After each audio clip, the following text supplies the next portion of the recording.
فلسطین کے ساتھ آج جو بھی ظلم ہو رہا ہے، وہ فلسطین جہاں فرشتے عظمت بھرے انداز میں تشریف لاتے وہاں گولیوں کی بوچھار ہوئی، آج قبلہ اول کس حال میں ہے وہ ہر کسی پر آیا ہے۔ مسجد اقصی ہمیں معاف کر دینا، ظالموں نے تجھے کس حال میں پہنچا دیا، تمہاری عظمت کو فراموش کیا جاتا رہا اور ہم کچھ نہیں کر پائے، تجھے اپنوں کی لاپرواہی نے کس حال میں پہنچا دیا ہے، تیرے چاہنے والوں کی کمزوری، تیرے دشمنوں کی مکاری نے تجھے کس تکلیف میں مبتلا کر دیا ہے، اب ہر وقت تیری چیخیں سنائی دیتی ہے، دل کرتا ہے تم پر قربان ہو جاؤں، دور رہ کر بھی تیرے غم میں شریک ہوں، تمہاری تکلیف دیکھ کر دل خون کے آنسو روتا ہے،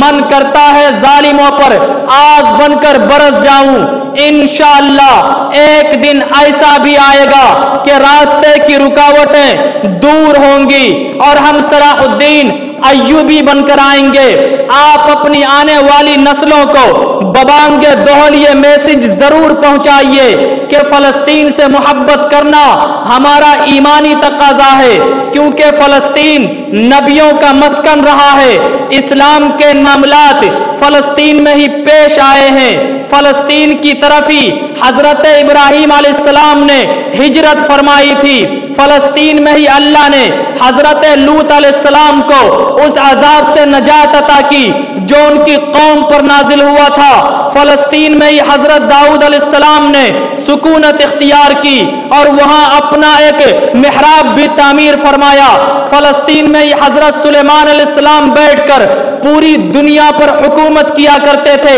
قرآن میں چیٹی کا وہ مشہور قصہ فلسطین کے اسقلان شہر کی وادی میں پیش آیا، جن میں ایک چیٹی نے باقی ساتھیوں سے کہا تھا اے چیٹی اپنے اپنے بلوں میں گھس جاؤ، فلسطین میں ہی حضرت زکریا علیہ السلام کا محراب ہے، فلسطین میں ہی کئی معجزے رونما ہوئے جن میں کنواری بیوی حضرت مریم علیہ السلام کے بطن سے عیسیٰ علیہ السلام کی پیدائش ہوئی، فلسطین میں ہی حضرت عیسیٰ علیہ السلام کی واپسی مقام سفید مینار پر ہوگی، فلسطین میں ہی حضرت عیسیٰ علیہ السلام دجال کو قتل کریں گے، فلسطین سے ہی یاجوج ماجوج کا قتال اور فساد شروع ہوگا، فلسطین میں ہی مسجد قبلتین میں حضرت جبریل علیہ السلام نے نماز کے دوران ہی پیارے آقا کو مسجد اقصی سے بیت اللہ کی طرف رخ کرا گئے تھے، فلسطین سے ہی براق پر سوار کر کے پیارے آقا کو معراج کا سفر کرایا گیا تھا، فلسطین میں ہی پیارے آقا کی اقتداء میں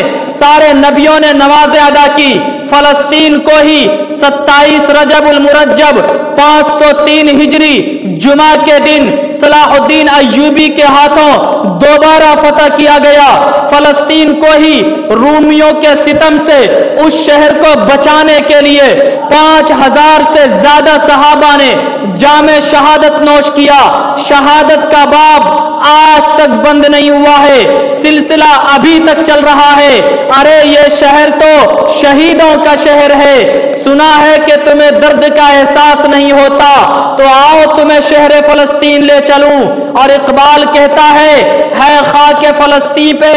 یہودی کا اگر حق، یروشلم پہ حق کیوں نہیں اہل عرب کا، نگاہیں منتظر ہیں بیت المقدس کی فتح کے لیے یا رب، تو پھر کسی صلاح الدین ایوبی کو بھیج دے۔ کوئی جھکا سکے نہ جس کو، نہ گولی اس کو ڈرا سکی، نہ دھمکی اس کو دبا سکی، کب دشمن سے وہ ڈرتا تھا، دل اس کا شیر کے جیسا تھا، مظلوموں کی آواز